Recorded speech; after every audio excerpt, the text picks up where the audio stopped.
Let's go. Let's go. Glenstein Realty Executives. We're going to talk Ocala real estate today. We always talk about Ocala real estate on this channel. Please like or subscribe if you are enjoying what you see. And also, it'll give you an update. Anytime we do a video, you'll get an update anytime we do a new video when you subscribe.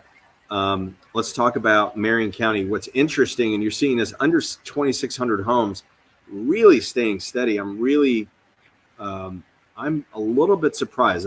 I will tell you that I was a little bit pessimistic last year, obviously, when we had such a change in interest rates, that I thought that the interest rates would have a bigger impact on our marketplace. And the reality is that it did have an impact. Yes, we went from 800 homes to over 3,000 homes on the market. Normal inventory is about 4,000. But what we're seeing right now is under 3,000, and it's been staying steady at 26, actually about 2,500 homes. 2,560 is a little bit closer to our number, but a lot less than what I thought would be going on right now. And I think it's because we're seeing such demand for properties in Florida. We're seeing a lot of people move here, and we're seeing a lot of people obviously move to Marion County in the center of the state. If you're not familiar with our geography, kind of equidistant to both coasts, just south of Gainesville, north about an hour and a half north of Orlando. And we have the villages nearby. We have, Daytona Beach is about an hour and 20 minutes away. So if you look at this, just like I'm showing you here, new listings, 241 new listings over the last 7 days. Price decrease is $375, which people are adjusting their pricing. But under contract, 311 properties under contract, meaning a very balanced marketplace and a slight decrease in the inventory. So more properties leaving the market than coming on the market, which means that we're seeing a reduction in inventory, which means that it's possible to see slight increases in pricing in 2023. But what we're going to cover today is we're going to cover 6+ things that you must know. 6+ things that you must know when you're buying in Florida. Doesn't matter where you are in Florida, because the Florida contract's a Florida contract, as is or standard. And that's something actually I've done some past videos on the differences between standard contract as is. Make sure you understand the difference. A lot of people will shove an as is contract, and this is what you're going to get. Understand what you're getting. From the buyer's perspective, a lot of times as is could be advantageous because it gives you more of an out. Standard contract is a little bit more favorable to sellers, but forces sellers to actually fix and repair. Know the difference. All right, so 6 things that we need to know there's probably 45+ things that you need to know when you're buying and selling real estate in Florida, and specifically in Ocala, Marion County, but we're going to cover 6+ things. The first thing is know that when you are buying a home that has a renter, understand if there's a lease in place, because the lease survives the closing. So if there's a lease for 6 more months, then you're buying the lease as well, unless you can get the tenant to move before that time. So make sure you understand that.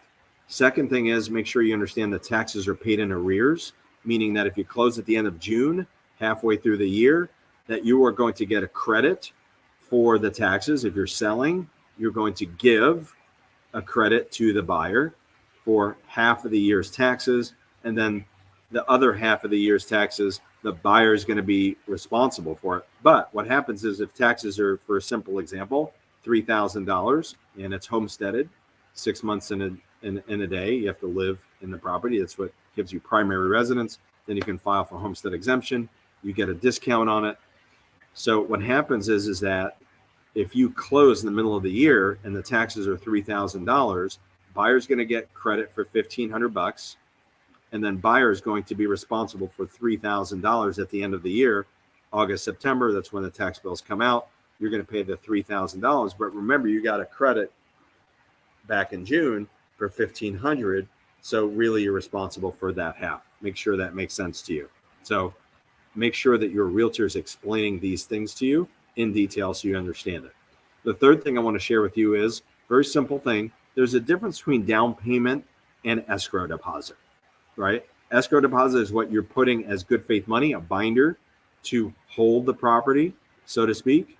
And that's, obviously there's a meeting of the minds, and both buyer and seller have signed a contract. You've got an agreement on all the terms in the contract, whichever contract you choose.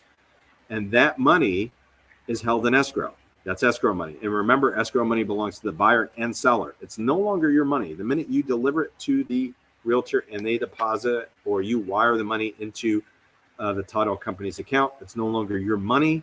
It's buyer and seller money. So if you're wanting to get your money back and you don't like the house, make sure you understand what you're signing, and make sure, and if you need to hire an attorney, go do that. Although everything in the contract is written by an attorney, the escrow money belongs to both parties.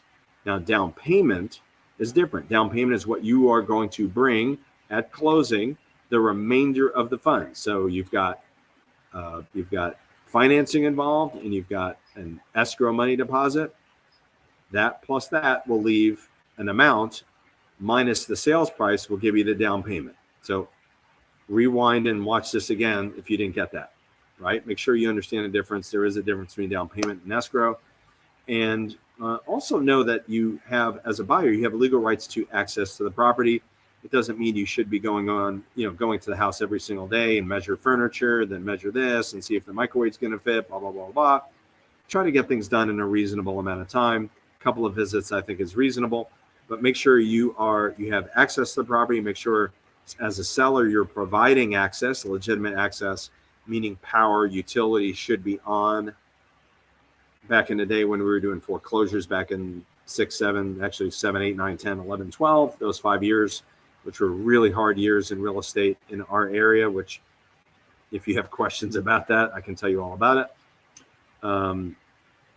Banks were actually making the buyers turn on utilities, which was bananas because they didn't even know if they wanted the property or not. But anyway, in the contract, it says sellers are responsible for utilities and are supposed to provide access to the property to do proper inspection.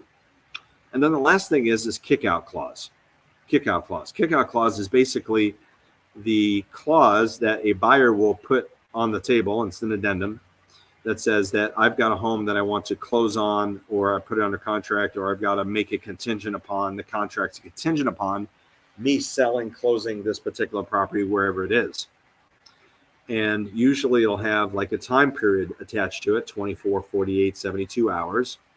And let's say buyer and seller come in an agreement, and I've got my house, I'm the buyer, I've got my house in Indiana, Wisconsin, or somewhere, Fort Lauderdale or Miami.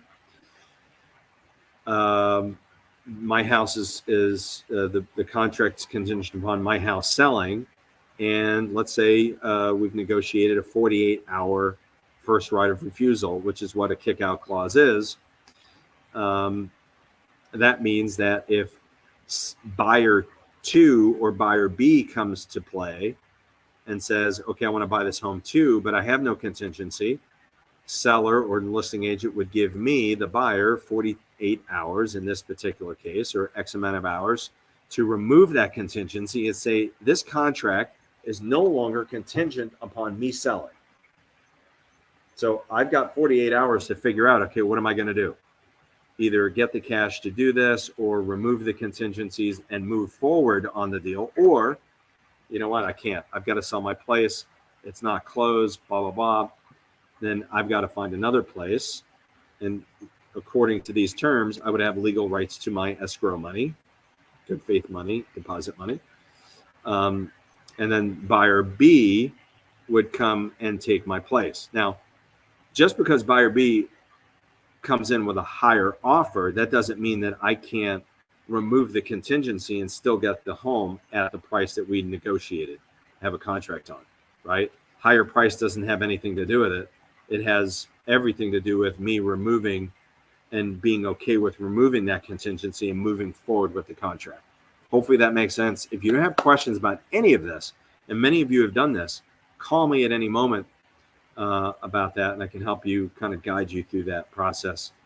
352-572-3796, 352-572-3796.